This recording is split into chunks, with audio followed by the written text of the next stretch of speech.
Welcome to కీటాక్స్. ఒకవైపు ప్రజల వైపు నుంచి ఆందోళనలు, ఇంకోవైపు ఉద్యోగ సంఘాల నిరసనలు. ఏపీలో ప్రభుత్వానికి తబలా వాయించే పరిస్థితి అప్పుడే ఎందుకు వచ్చేసింది? ఏడాది పూర్తి కాక మునిపే అసంతృప్తులు, నిరసనలు రావడానికి అసలు కారణం ఏంటి? ఇవి కేవలం అజిటేషన్స్ మాత్రమే కాదు, ప్రభుత్వ విధానాల మీద పబ్లిక్ రివ్యూ అనుకోవచ్చా? డీటెయిల్డ్ గా చూద్దాం. This is Key Talks for you.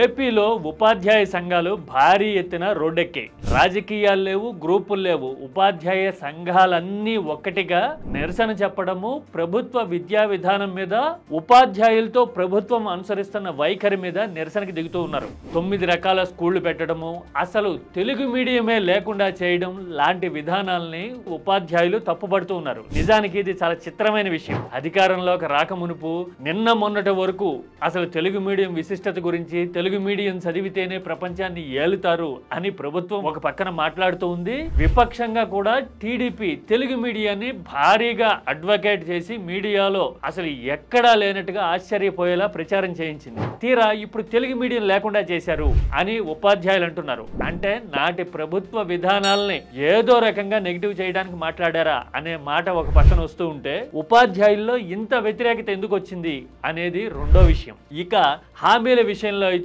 జనం రియాక్షన్ ఎదురు చూపుల్ని దాటి అసంతృప్తి వరకు వెళ్లడము, ఇప్పుడు ఆ అసంతృప్తి రోడ్డు ఎక్కడం కనబడుతోంది. సపోజ్ ఆడబిడ్డ నిధి లాంటి పథకం విషయంలో చంద్రబాబు ఆల్రెడీ రైట్ ఆఫ్ చేసేశారని, ఆ పథకం లేదు అని చెప్పేశారు అంటూ మహిళలు భగ్గుమంటూ ఉన్నారు.